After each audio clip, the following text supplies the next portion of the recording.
Right, guys, Liverpool last night beat Southampton by 2 goals to 1 to keep the pressure up on Manchester City and make sure that they at least take it until the final day of the season for Man City to win the Premier League.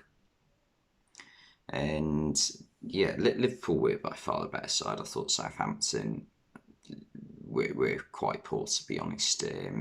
They got an early goal, and then apart from that, just didn't try to attack Liverpool at any point in the game, really.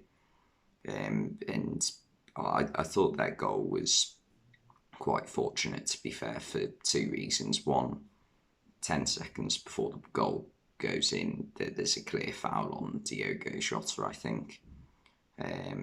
Like, I think, who was it who won the ball? I've got a feeling it was Lianco at centre back. He doesn't win any of the ball.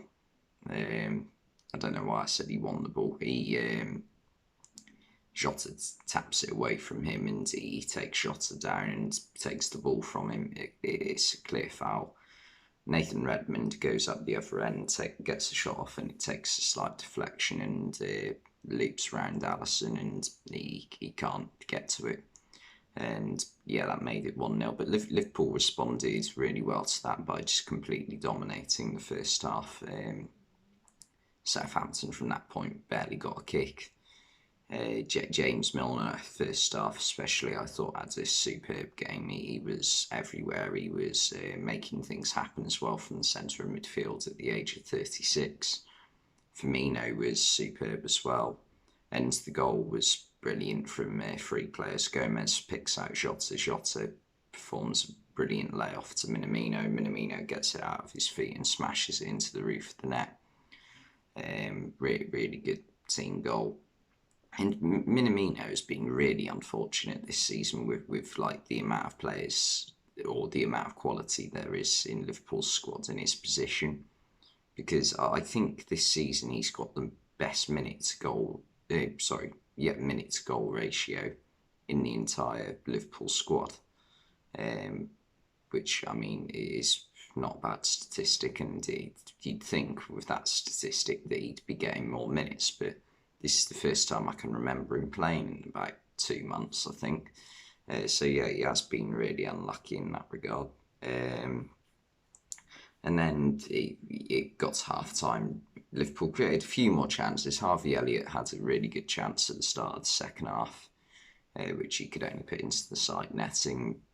But yeah, Liverpool, even second half, just dominated it completely again. Klopp made a couple of substitutions. Henderson came on for Gomez, who got injured just before half-time.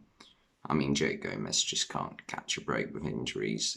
He's been so unfortunate over the past few years.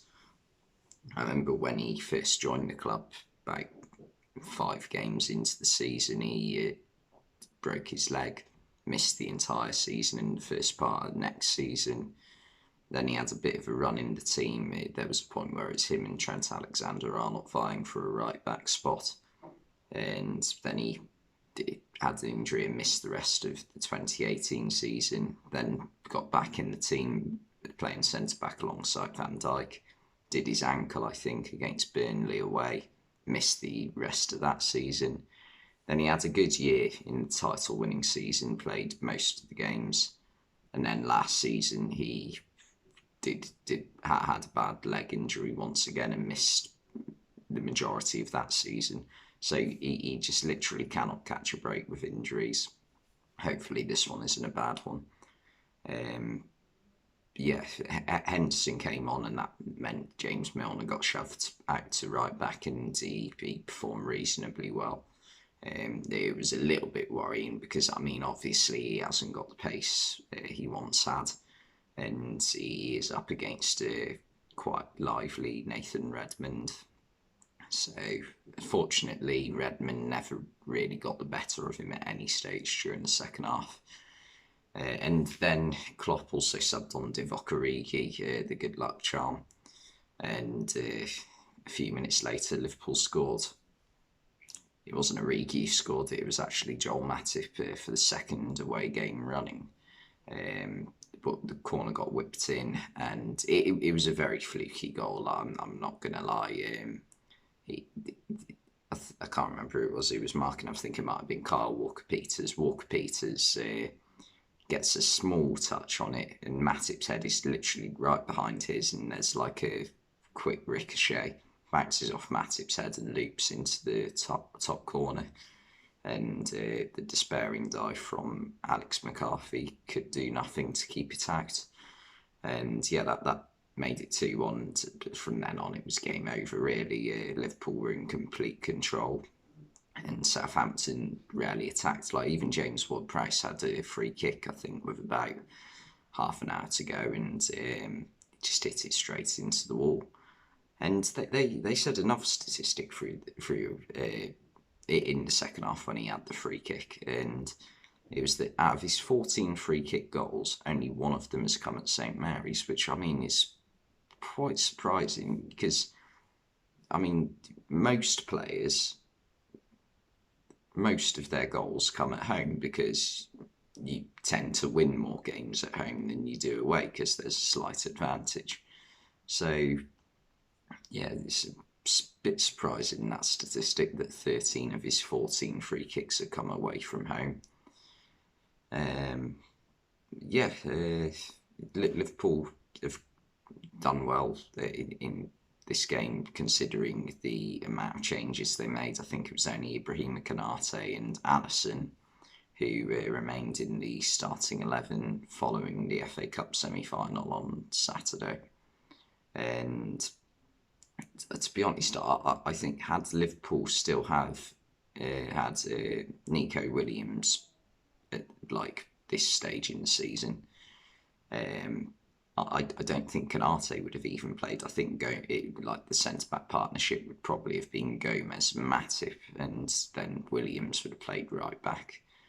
The only reason I think Gomez was stuck at right back was because there is no one else to play right back other than Trent Alexander-Arnold, who clearly needed a rest after the weekend. But yeah, I mean, it's over to Steven Gerrard now, isn't it? And Aston Villa